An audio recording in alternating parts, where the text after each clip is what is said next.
জল্পনা কল্পনার অবসান ঘটিয়ে বিজেপির রাজ্য সভাপতি হলেন অভিষেক দেব রায়। আজ তাকে দায়িত্বভার দেওয়া হয়, দায়িত্বভার গ্রহণ করেন অভিষেক দেব রায়।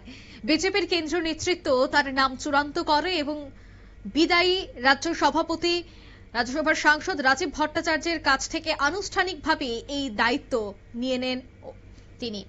আগরতলার কৃষ্ণনগর স্থিত বিজেপি প্রদেশ কার্যালয়ে আয়োজিত এক অনুষ্ঠানের মাধ্যমে রাজ্যের মুখ্যমন্ত্রী ডক্টর মানিক সাহা এবং দলের শীর্ষ নেতারা, এছাড়া অর্থমন্ত্রী প্রণজিৎ সিংহ রায়, প্রাক্তন বিজেপি রাজ্য সভাপতি রাজীব ভট্টাচার্যের উপস্থিতিতেই এই দায়িত্বভার এবং সংবর্ধনা গ্রহণ করেন। দায়িত্বভার গ্রহণ অনুষ্ঠানে উপস্থিত থেকে প্রথমেই নতুন সভাপতিকে শুভেচ্ছা জানান রাজ্যের মুখ্যমন্ত্রী এবং বিদায়ী সভাপতি বর্তমানে প্রাক্তন বিজেপি সভাপতি রাজীব ভট্টাচার্য। অভিষেক দেব রায় তিনি চেয়ারে বসার আগে প্রথমেই রাজ্যের মুখ্যমন্ত্রী এবং প্রাক্তন বিজেপির সভাপতি বর্তমান সাংসদকে পায়ে নমস্কার করে প্রণাম নিয়ে এই দায়িত্বভার গ্রহণ করেন। অভিষেক দেব রায় দায়িত্ব নেওয়ার পর দলীয় কর্মী সমর্থকদেরও সেখানে দেখা গেছে একে একে প্রত্যেকেই পুষ্পস্তবক দিয়ে ওনাকে স্বাগত জানান, অভিনন্দন জানান। এছাড়া বিজেপির প্রথম সারির সমস্ত নেতৃত্বরা আজ উপস্থিত ছিলেন। এই অনুষ্ঠানকে কেন্দ্র করে সকাল থেকে দেখা যাচ্ছিল প্রস্তুতি। গতকাল আমরা দেখিয়েছিলাম যে একটি সাংবাদিক সম্মেলন করা হয়, যেখানে বলে দেওয়া হয় যে আজ দায়িত্বভার দেওয়া হবে নবনিযুক্ত বর্তমানে নয়া বিজেপির সভাপতিকে, এবং সেই অনুযায়ী আজ দেখা গেল অভিষেক দেব রায়কে বরণ করে নেওয়া হয়, শুভেচ্ছা জানানো হয় উত্তরীয় এবং পুষ্পস্তবক দিয়ে। তারপরই সভাপতি বিজেপির যে রাজ্য সভাপতির চেয়ার রয়েছে সেই চেয়ারে বসিয়ে দেন প্রাক্তন বিজেপির সভাপতি রাজীব ভট্টাচার্য, যেখানে উপস্থিত ছিলেন রাজ্যের মুখ্যমন্ত্রী। সাংবাদিকদের মুখোমুখি হয়ে কি বলছেন নয়া বিজেপির রাজ্য সভাপতি অভিষেক দেব রায়, শোনাবো।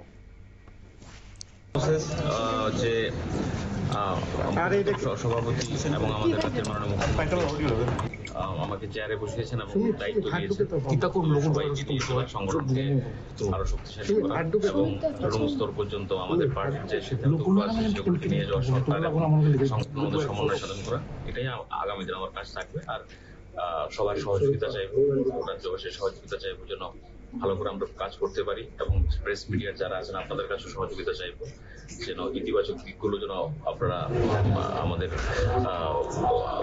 দেখান বা যেগুলো পজিটিভ বার্তা যেন সমাজের মধ্যে ছড়ায় এবং আমরা যাতে আরো সুদৃঢ় শক্তিশালী হতে পারি। एज ए यूथ लीडर आप प्रेसिडेंट बने हैं तो हार्डल क्या रहेगा, चैलेंज क्या है और क्या आगे पार्टी को और भी मजबूत बनाने के लिए किस तरह का प्रयास करेंगे? पार्टी का जो सिद्धांत है और जो आइडियोलॉजी है हमारा सम्मान देने का है, सम्मान देना और सम्मान मिलना।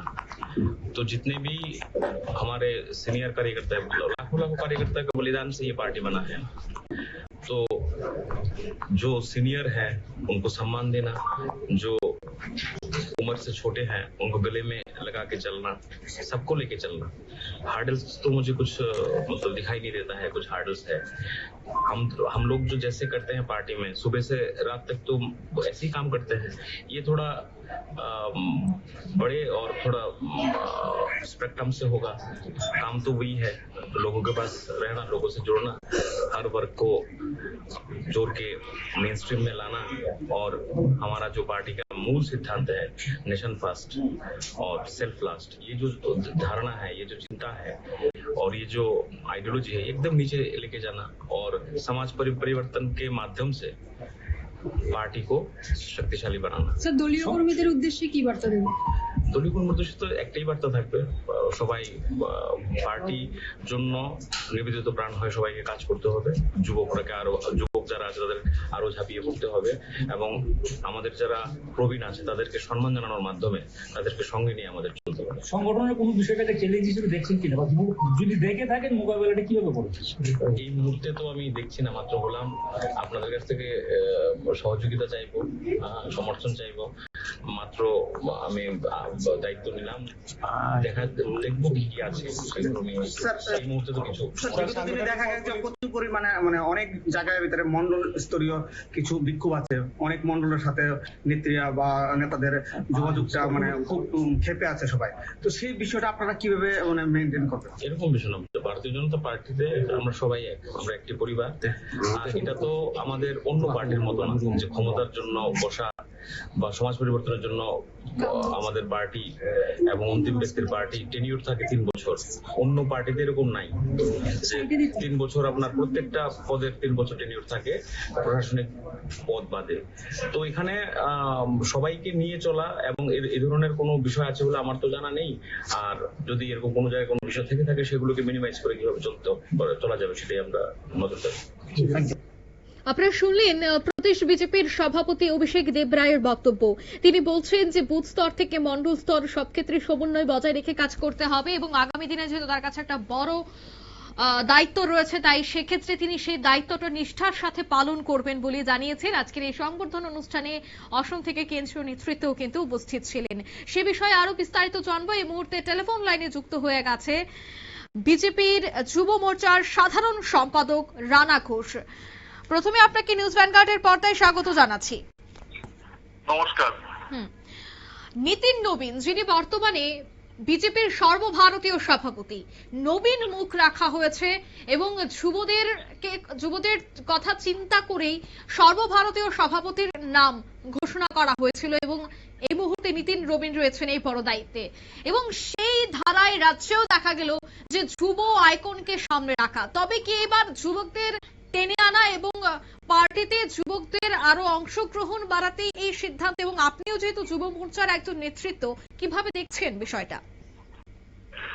দেখুন, দলের যে সিদ্ধান্ত, সেই সিদ্ধান্তে আপনারা লক্ষ্য করেছেন আমাদের বিগত 4-5 মাস আগে থেকে যে সাংগঠনিক পরিবর্তনের প্রক্রিয়া চলছে, সেখানে মন্ডল সভাপতি, বিজেপির মন্ডল সভাপতি, জেলা সভাপতি থেকে শুরু করে আমাদের বিলো 40 এই এজের একটা সময় রাখা, বয়সের একটা ব্যবধান রাখা হয়েছিল। তো ঠিক সেইভাবে যেহেতু মন্ডল জেলাতে আমাদের যারা যুবক বা যারা ইয়ত, তাদেরকে প্রাধান্য দেওয়া হয়েছে দলীয় পক্ষ থেকে একদম কেন্দ্র থেকে। তো সেই এটা কিন্তু আজকে রাজ্যেও আমাদের নতুন মুখ যুব আইকন রাজ্য সভাপতি ঘোষণা হলো গতকাল, অভিষেক দেবরায়। মাত্র 44 বছর বয়স। এই বয়সে আমাদের রাজ্যের কাজে দেওয়া হয়েছে এবং অবশ্যই উনি বিগত দিনে মন্ডল সামলিয়েছেন, জেলা সামলিয়েছেন, আজকে নতুন দায়িত্ব পেয়েছেন। এবং আমাদের দৃঢ় বিশ্বাস, যুবকরা এমনিতেই তো ভারতীয় জনতা পার্টি এবং যুব মোর্চার দিকে প্রতিনিয়ত তারা আমাদের সঙ্গে ছিল এবং আছে। কিন্তু আজকের দিনে যে এত বড় একটা বিষয় যে যুব আইকনের মধ্যে থেকে বা যুবকদের মধ্যে থেকে একজন বিধায়ক, এবং আজকেও সেই বিধায়ক রাজ্য সভাপতি রূপে আমরা পেলাম। অবশ্যই যুবকদের মন মানসিকতা এবং ভারতীয় জনতা পার্টির প্রতি তাদের ধ্যান ধারণা, যে যুবকদের জন্য ভারতীয় জনতা পার্টি চিন্তা করে, নিউ জেনারেশনের জন্য ভারতীয় জনতা পার্টি চিন্তা করে, দলকে এগিয়ে নিয়ে যেতে শুধু নয়, দেশকে এগিয়ে নিয়ে যেতেও চিন্তা করে। তো সেই হিসাবটা যদি আমরা লক্ষ্য রাখি, তাহলে অবশ্যই সেটা আমাদের জন্য একটা বাড়তি পাওনা। এবং আমরা সকলেই আপ্লুত আমাদের একটা যুবক রাজ্য সভাপতি পেয়ে।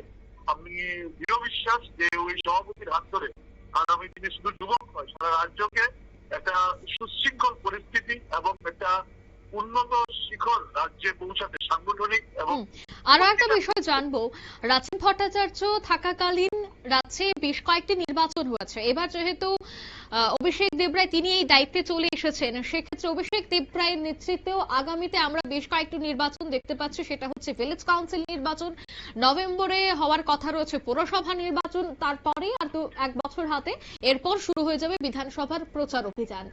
এই যে পরপর 3টি নির্বাচন রয়েছে, এই নির্বাচনের আগে সভাপতি করা হলো অভিষেক দেবরায়কে।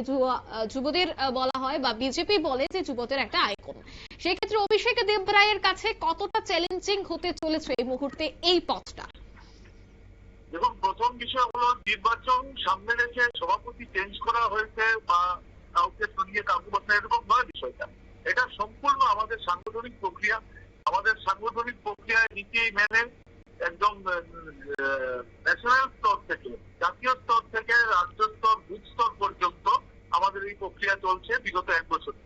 তো ঠিক সেইভাবেই আমাদের পুরনো সভাপতিকে সরিয়ে আরেকজন নতুন সভাপতিকে দেওয়া হয়েছে। আগামী 3 বছর পরে আবার যে নতুন সভাপতি হচ্ছে তাকে সরিয়ে আরেকজন কাউকে বসানো হবে। এটাই সাংগঠনিক প্রক্রিয়া। এবার নির্বাচন আসতে যাবে, প্রতি বছর নির্বাচন আছে আমাদের রাজ্যে, সেটা আমরা প্রত্যেকে জানি। নির্বাচনের জন্য সভাপতি পরিবর্তন করে সেরকম কিছু নয়। এবং রাজীব ভট্টাচার্যকে ওনার সময়কালে আমরা যেগুলো নির্বাচন পেয়েছি, আমরা প্রত্যেকটাতে সাফল্য পেয়েছি, এটা আমরা দেখেছি।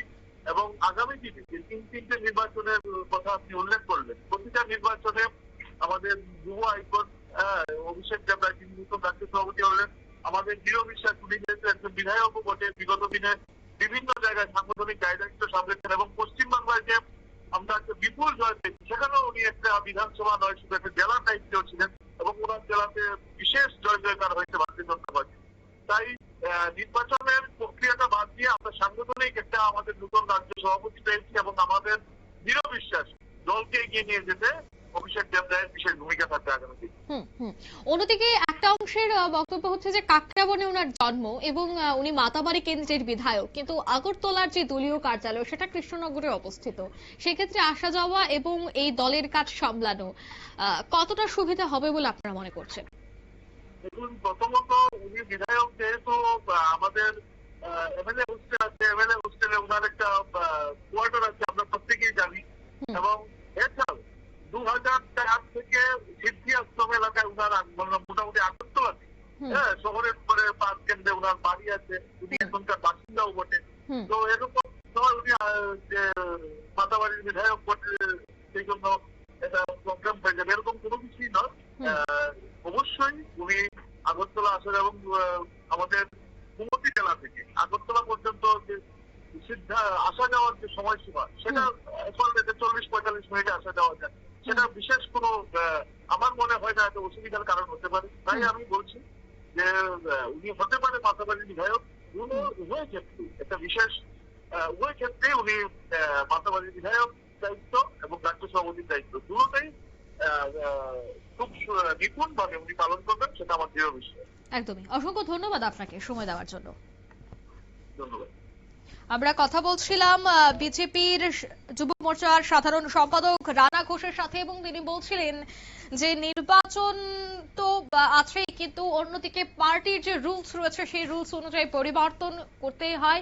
বেশ কয়েকটি রাজ্যের সভাপতি পরিবর্তন করা হয়েছে এবং সে ধারায় রাজ্যেও পরিবর্তন হয়েছে। তবে অভিষেক দেবরায় তিনি দায়িত্বভার আজ গ্রহণ করেছেন, যেখানে উপস্থিত ছিলেন মুখ্যমন্ত্রী, উপস্থিত ছিলেন প্রাক্তন রাজ্য সভাপতি রাজীব ভট্টাচার্য, উপস্থিত ছিলেন অর্থমন্ত্রী প্রণজিৎ সিংহ রায়, কেন্দ্রীয় নেতৃত্ব যিনি অসম থেকে এসেছেন, প্রত্যেকেই কিন্তু এই দায়িত্বভার গ্রহণ অনুষ্ঠানে উপস্থিত ছিলেন। তিনি চেয়ারে বসে বেশ কিছু কাগজপত্রে তিনি সইও করেছেন। তারপর একে একে প্রত্যেকেই পুষ্পস্তবক এবং উত্তরীয় পরে আজ ওনাকে স্বাগত জানান, অভিনন্দন জানান এবং আজ ঠিক দুপুর 3টে নাগাদ রবীন্দ্র ভবনেও কিন্তু আরো একটি বড় সংবর্ধনা অনুষ্ঠানের আয়োজন করা হচ্ছে বলে আমরা এখনো পর্যন্ত দলীয় সূত্রে জানতে পারছি। নিয়ে নিচ্ছি ছোট্ট একটি বিজ্ঞাপন বিরতি, সঙ্গে থাকুন।